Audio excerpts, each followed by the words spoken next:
नमस्कार। जीपीसी बीकानेर से मैं प्रशांत जोशी लेक्चरर इलेक्ट्रॉनिक्स आपका स्वागत करता हूं। तो स्टूडेंट्स, आज हम EL 204 subject electronics devices and circuits की फर्स्ट यूनिट के शुरुआती टॉपिक से स्टार्ट कर रहे हैं। सबसे पहले हम इंट्रोडक्शन में देखें कि सेमीकंडक्टर डिवाइसेस के बारे में हम पढ़ेंगे। सेमीकंडक्टर डिवाइसेस को समझने से पहले हमें एनर्जी लेवल्स को समझना है। तो इलेक्ट्रॉन, इसके लिए हम थोड़ा सा, जैसा कि आपने फर्स्ट ईयर में पढ़ा होगा केमिस्ट्री और फिजिक्स में, इलेक्ट्रॉन्स की ऑर्बिट्स, न्यूक्लियस, इसके बारे में, तो वहीं से इसका रेफरेंस है कि इलेक्ट्रॉन ऑर्बिट्स और एनर्जी लेवल्स। तो इलेक्ट्रॉन जो है वो एक निश्चित शेल नाभिक से स्थिर दूरी पर होते हैं। शेल जो होते हैं वो इलिप्टिकल या वृत्तीय होते हैं, जिन्हें हम KLMN OP आदि से निरूपित करते हैं। और किसी शेल में अधिकतम इलेक्ट्रॉन की संख्या, जैसा आपको ध्यान होगा, 2n² होती है, जहाँ n शेल का क्रमांक होता है। इस जैसे शेल K में 2 into one square is equal to 2, दूसरे शेल L में 2 इंटू 2⁻², यानी कि 2 क्यूब यानी कि 8, और तीसरे M में 2 इंटू 2⁻³ यानी कि 18 इलेक्ट्रॉन्स होते हैं। इस प्रकार से हमारा इसका शेल्स का डिस्ट्रीब्यूशन होता है। सबसे आउटर शेल में मैक्सिमम 8 इलेक्ट्रॉन हो सकते हैं, और बाहरी शेल में के इलेक्ट्रॉनों को वैलेंस इलेक्ट्रॉन कहा जाता है, सह संयोजक इलेक्ट्रॉन कहा जाता है। जो बाह्य कक्षा है उसके इलेक्ट्रॉन्स की ऊर्जा अधिक होती है। प्रत्येक ऑर्बिट की ऊर्जा को हम ऊर्जा स्तर से प्रदर्शित कर सकते हैं। जैसे कि यहाँ आप देख रहे हैं कि ये ऊर्जा स्तर हैं अलग अलग: first energy level, second energy level, third energy level, और इनके बीच में कुछ फॉरबिडन रीजन्स हैं, गैप्स हैं एनर्जी के। और ये एनर्जी लेवल जो y अक्ष में हमने इलेक्ट्रॉन वोल्ट्स में दर्शाया है। एक इलेक्ट्रॉन वोल्ट का अर्थ होता है 1 इलेक्ट्रॉन वोल्ट। इसका अर्थ क्या होता है, जैसा आपको ध्यान होगा, तो हम देख सकते हैं कि 1 इलेक्ट्रॉन वोल्ट को हम पहले समझें कि 1 इलेक्ट्रॉन वोल्ट क्या होता है। तो 1 इलेक्ट्रॉन वोल्ट जो है, 1 इलेक्ट्रॉन वोल्ट, इसका अर्थ क्या है? तो 1 इलेक्ट्रॉन वोल्ट का अर्थ होता है 1.6 इंटू 10⁻⁻⁹, यानी कि हम लिख सकते हैं कि 1 इलेक्ट्रॉन वोल्ट की वैल्यू होती है 1.6 इंटू 10⁻⁻⁹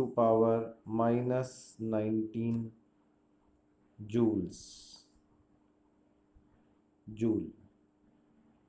ये हमारे 1 इलेक्ट्रॉन वोल्ट की वैल्यू होती है।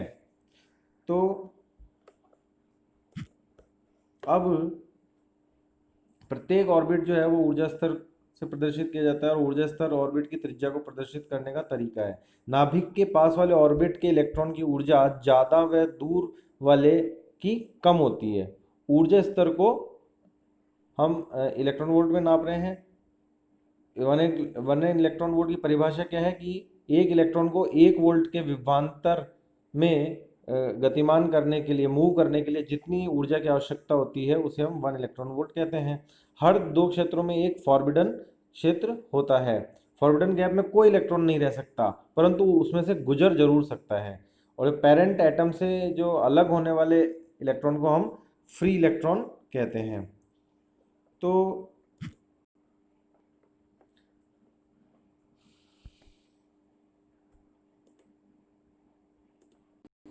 we can say the more distant the electron is from the nucleus, the higher the energy state will be, and any electron that has left its parent atom has a higher energy state than any electron in the atomic structure. तो इस प्रकार से ये जो हम यहाँ देख रहे हैं कि ये परमाणुओं के बीच की दूरी है x अक्ष पे, और y अक्ष पे एनर्जी को हमने दर्शाया है। यहाँ आर ई जो है वो इक्विलिब्रियम डिस्टेंस है, त्रिज्या है। इक्विलिब्रियम उसके कॉरस्पॉन्डिंग एक औसत त्रिज्या है। और यहाँ ये पी क्यू आर एस अलग अलग हम देख रहे हैं कि ऊर्जा स्तरों, अलग अलग ऊर्जा स्तर हैं। ये n इक्वल टू 2 के corresponding n equal to 3 so on. अब हम ये देखें कि जो मेटल, नॉन मेटल और सेमीकंडक्टर, यानी कि सेमीकंडक्टर, इंसुलेटर और कंडक्टर में क्या डिफरेंस है, तो इसका जो वर्गीकरण हम करते हैं वो एनर्जी बैंड गैप के आधार पे हम कर सकते हैं। जहाँ यहाँ पे आप देख सकते हैं कि अगर सबसे पहले हम इंसुलेटर की बात करें तो इंसुलेटर में ये हमारा जो सहसंयोजक बैंड है, वैलेंस बैंड है, और जो सबसे ऊपर कंडक्शन बैंड होता है, इसके बीच में 5 इलेक्ट्रॉन वोल्ट से अधिक का एनर्जी बैंड गैप होता है। तो ये हमारा इंसुलेटर होगा। इस कारण से क्या है, इलेक्ट्रॉन फ्रीली कंडक्शन बैंड में मूव नहीं कर सकते, और अगर इलेक्ट्रॉन मूव नहीं करेंगे तो धारा का प्रवाह भी उतना ही मुश्किल होगा, क्योंकि हम जानते हैं कि जब इलेक्ट्रॉन फ्लो होंगे तभी धारा का प्रवाह होगा। तो वैलेंस इलेक्ट्रॉन्स जो है वो एटॉमिक स्ट्रक्चर से बाउंड होते हैं। ये जो हम देख सकते हैं कि ये जो इलेक्ट्रॉन्स हैं ये एटॉमिक स्ट्रक्चर से बंधे हुए होते हैं, और जो इलेक्ट्रॉन्स हैं कंडक्शन बैंड में होते हैं वो फ्री होते हैं, और ये आउटर जो सर्किट है हमारा, जहाँ पे करंट फ्लो होगी, उसके लिए इलेक्ट्रॉन अवेलेबल करवाता है। तो ये पहले तो अभी हमने देखा था कि हमारा ये इंसुलेटर के लिए था। अब हम देखें कि कंडक्टर में क्या सीन होता है। कंडक्टर में हम देखें तो कंडक्शन बैंड और वैलेंस बैंड एकदम नज़दीक होते हैं, एकदम इनका ऑलमोस्ट ओवरलैपिंग होती है। तो इस वजह से आसानी से इलेक्ट्रॉन्स वैलेंस बैंड से कंडक्शन बैंड में गतिशील हो सकते हैं और धारा का प्रवाह आसानी से होता है। और जो सेमीकंडक्टर हैं इसके अंदर ये जो बैंड एनर्जी बैंड गैप है वो सिलिकॉन के केस में 1.1 इलेक्ट्रॉन वोल्ट होता है, जर्मेनियम के केस में ये 0.67 इलेक्ट्रॉन वोल्ट है, और गैलियम आर्सेनाइड जो कि आजकल का बहुत ही फेमस मॉडर्न सेमीकंडक्टर है, इसका अधिकांशतः अब यूज़ होना शुरू हो गया है, माइक्रोवेव सर्किट्स में इसका विशेषकर यूज़ होता है, उसका एनर्जी गैप जो है वो 1.41 इलेक्ट्रॉन वोल्ट है। इसे रोधी विभव या वर्जित ऊर्जा अंतराल भी कहते हैं। इस प्रकार से हमने ये क्लासिफिकेशन देखा।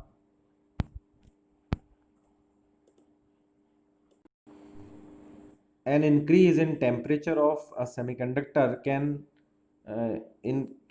result in a substantial increase in the number of free electrons in the material, and semiconductor materials such as silicon, germanium that show reduction in the resistance with increase in temperature are said to have a negative temperature coefficient, यानी कि इनका ऋणात्मक ताप गुणांक, प्रतिरोध ताप गुणांक होता है सेमीकंडक्टर्स का।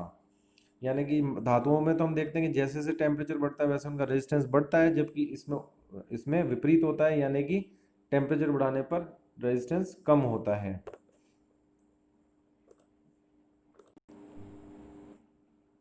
इस प्रकार हमने देखा कि there are energy states in which any electron in the atomic lattice can find itself, and there remains a forbidden region between the valence band and the ionization level, and that ionization is the mechanism whereby an electron can absorb sufficient energy to break away from the atomic structure and enter the conduction band, that is called CB।